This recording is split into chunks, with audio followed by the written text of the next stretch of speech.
کہ قیامت کے دن میدان محشر سے بندے کے قدم ٹل نہیں سکتے جب تک اس سے 4 چیزوں کے بارے میں، اور بعض روایت میں ہے کہ 5 چیزوں کے بارے میں پوچھ نہ لیا جائے۔ اور اس سے کیا ہے؟ اپنی اس کی جوانی کے بارے میں، کہ جوانی اس نے کہاں لگائی، کہاں صرف کی۔ جوانی اللہ رب العالمین کا بہت بڑا انعام ہے، بہت بڑی نوازش ہے، اللہ رب العالمین کی بہت بڑی نعمت ہے جو پیسے سے نہیں کمائی جا سکتی ہے۔ یہ جوانی اس کو اللہ رب العالمین نے ہمیں جو دیا ہے تاکہ ہم اس میں اللہ رب العالمین کی عبادت کریں۔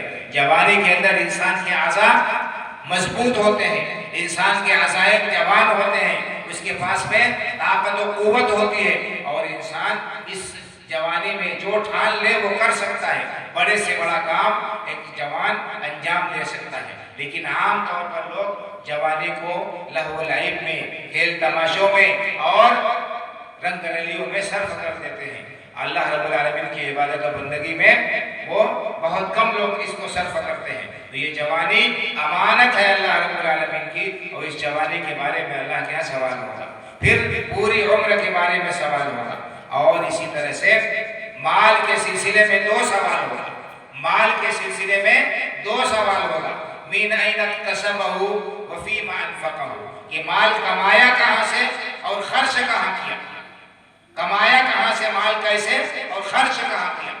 اگر حرام طریقے سے کمایا ہے تو وہ مال اللہ اگر خرچ کرتا ہے نیکی کے کام میں تو بھی قبول نہیں ہوگا۔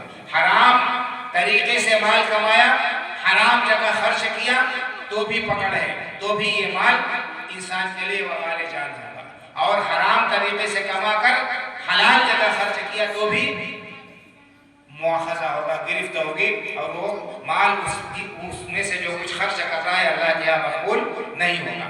ایک ہی صورت ہے، انسان مال کما رہا ہے اور اس کے بعد اللہ کے ہاں پکڑ سے بچ سکتا ہے کب؟ جب حلال طریقے سے کمائے اور حلال جگہ خرچ کرے، حلال طریقے سے کمائے، حلال جگہ خرچ کرے۔ اگر حلال طریقے سے کما کر حرام جگہ صرف کر رہا ہے تو اس پر بھی پکڑ ہوگی، اس پر بھی گرفت ہوگی۔ اس لیے اس مال کے سلسلے میں ہمیں بہت زیادہ احتیاط کی ضرورت ہے۔ بہرحال فرمایا کہ لا یقبل الا طیبا، اللہ کی بارگاہ میں پاکیزہ چیزیں ہی مقبول ہیں۔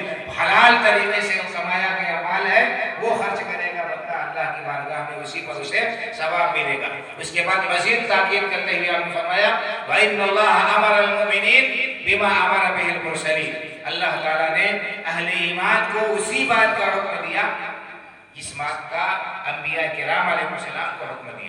انبیاء کرام علیہ السلام کو بھی اللہ نے وہی بات کہی اور تاکید فرمائی جس کی تاکید اللہ تعالیٰ نے اہل ایمان کو کی۔ کیا فرمایا اللہ تعالیٰ نے؟ فرمایا یا ایھا الرسل کلوا من الطیبات واعملوا صالحا، اے انبیاء کرام علیہ السلام کی جماعت، آپ لوگ پاکیزہ چیز کھائیے، پاکیزہ روزی کھائیے، اللہ رب العالمین نے جو پاکیزہ روزی دی اس میں سے خرچ کیجیے اور کھائیے۔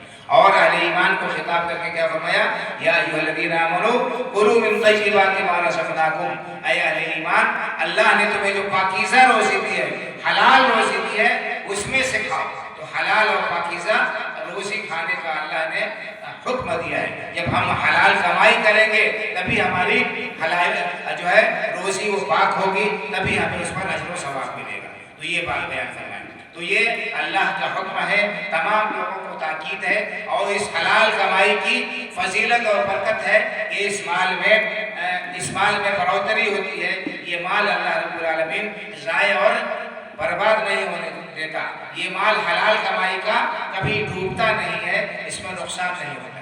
اس کے بعد حرام کمائی کا کیا نقصان ہے اسے اللہ کے رسول صلی اللہ علیہ وسلم نے آگے بیان فرمایا۔